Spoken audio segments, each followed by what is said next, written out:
ఇది మా పత్తి. ఇంటికాడ కూరగాయలు వండతలేవు. కూరగాయలకు బాగా రేట్ అయింది. కోతులు బాగా అయినాయి ఊళ్ళల్లో.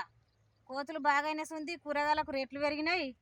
ఇక కూరగాయలు కొనాలంటే అగ్గి దునుకుతుంది. ఈ కూరగాయలు ఇళ్ళల్లో అసలే పండులేదు, కోతులు వచ్చినసుంది. ఇక ఈ పత్తిలో పెట్టుకుంటున్నాం, ఈయన జర దక్కుతాయని ఆశ కొద్దీ. ఇక కోతులను పట్టించేటోళ్ళు లేరు, కుక్కలను పట్టించుకునేటోళ్ళు లేరు. మాకు ఈ రైతులకు ఏది చేసినా కానీ దక్కనిస్తలేవు. ఇంటికాడ అన్నం వండుకొని తిందామన్నా కానీ దక్కనిస్తలేవు ఈ కోతులు పట్టించుకుంటలేరు, కుక్కలు పట్టించుకుంటలేరు. కొద్దిగా అందరికీ దయచేసి నమస్కారం. కోతుల గురించి, కుక్కల గురించి అందరూ పట్టించుకొని జరంతా లైకులు కొట్టుండి, షేర్ చేయండి, మా ఛానల్ సబ్స్క్రైబ్ చేసుకోండి. ఈ కూరగాయ చెట్లు ఎప్పుడు మేము పత్తిలో పెట్టుకుంటాం, ఇక ఇంటికాడ కోతులు దక్కనియ్యాయి కాబట్టి.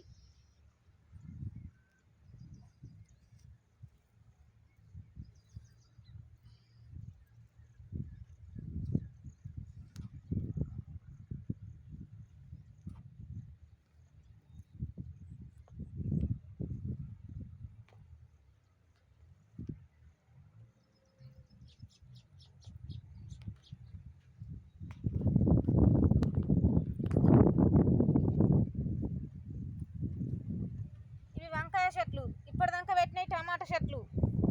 ప్రతి ఒక్క పంట తీసేది రైతులు. కూరగాయలు కోతులు చేయబట్టి ఏ పంట సరిగ్గా అత్తలేదు, ఏ పంట దక్కనిత్తలేవు.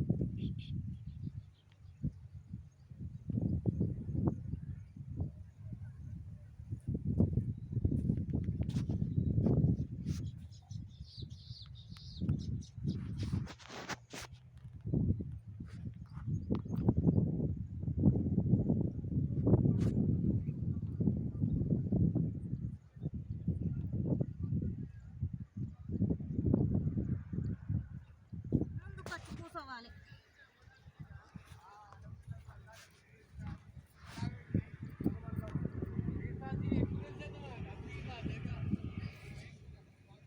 వంకాయ చెట్లు దక్కిందంటే బొచ్చడు ఖాతా, సంవత్సరం అయినా కాస్తుంది. ఈ ఖాతా మంచిగా వస్తుంది వంకాయ చెట్లు దక్కాలి కానీ.